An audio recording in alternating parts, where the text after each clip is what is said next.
இன்னைக்கு நம்ம திரை விமர்சன நிகழ்ச்சியில இயக்குனர் ஏ.ஆர். முருகதாஸ் இயக்கத்துல வெளிவந்திருக்கிற மதராசி படத்தை பத்தி பார்க்க போறோம்.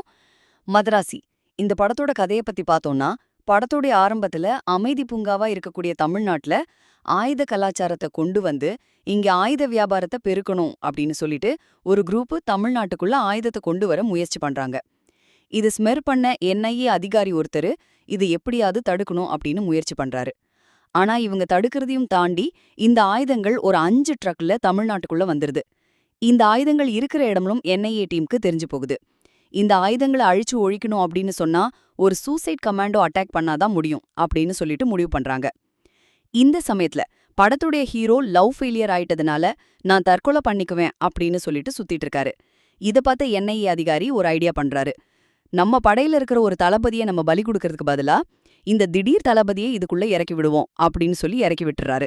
அதுக்கப்புறம் என்னாச்சு அப்படிங்கறது தான் இந்த படத்தோட கதை. இந்த படம் பார்க்கும்போது கஜினி படத்தையும் துப்பாக்கியும் மிக்ஸ் பண்ணி மூணாவதா ஒரு படம் எடுத்த மாதிரி இருந்தது. இந்த மாதிரியான படங்கள்லாம் எது எப்படி இருந்தாலும் வில்லன் கேரக்டர் ஸ்ட்ராங்கா இருக்கணும். வில்லன் கேரக்டர் ஸ்ட்ராங்கா இருக்கணும்னா உதாரணத்துக்கு துப்பாக்கி படத்தையே எடுத்துக்கலாம். துப்பாக்கி படத்துல இடைவேளை வரைக்கும் ஹீரோவும் வில்லனும் சந்திச்சிருக்கவே மாட்டாங்க. படம் முடியறதுக்கு கொஞ்சம் முன்னால தான் சந்திப்பாங்க. அது வரைக்குமே இவங்க 2 பேரும் சந்திக்கிற சீன் எப்படி இருக்கும் அப்படிங்கிற ஆர்வம் நமக்கு இருக்கும்.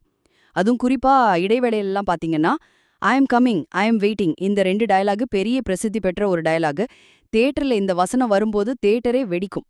அந்த அளவுக்கு ஸ்ட்ராங்கா எழுதியிருப்பாங்க இந்த 2 கேரக்டரையுமே. குறிப்பா வில்லன் கேரக்டரை ஸ்ட்ராங்கா எழுதியிருப்பாங்க. இந்த படத்துல பாத்தீங்கன்னா, இடைவேளையில படமே முடிஞ்சிருச்சு அப்படின்னு சொல்லலாம். ஏன்னா ஹீரோ எதனால தற்கொலை பண்ணிக்க போறாரோ அந்த பிரச்சனையும் முடிஞ்சிருச்சு. அப்புறம் இடைவேளை நேரத்துல இந்த என்ஐஏ அதிகாரியும் ஹீரோயினும் ஹீரோவை ஒரு வேலை செய்ய சொல்வாங்க. அதை மட்டும் ஒழுங்கா செஞ்சிருந்தாருன்னா அங்கேயே படம் முடிஞ்சிருச்சு.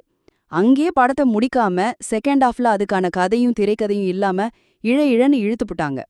இடைவேளைக்கு மேல கதையே இல்லாம இஷ்டத்துக்குமே இழுத்து வச்சதுனால படம் பார்க்க ரொம்பவே ஒரு சுமாரான படமா போயிருச்சு.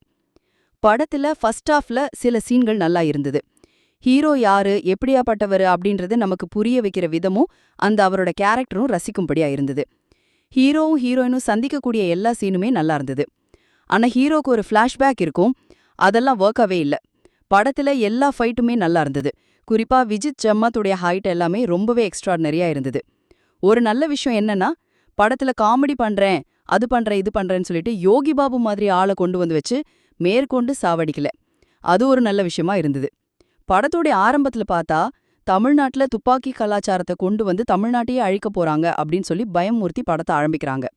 அப்புறம் இவங்க கொண்டாந்து வச்ச துப்பாக்கியை வச்சு சுட்டா ஹீரோவை சுட்டாலும் சாவ மாட்றாங்க, ஹீரோயினை சுட்டாலும் சாவ மாட்றாங்க, வில்லனை சுட்டாலும் சாவ மாட்றாங்க.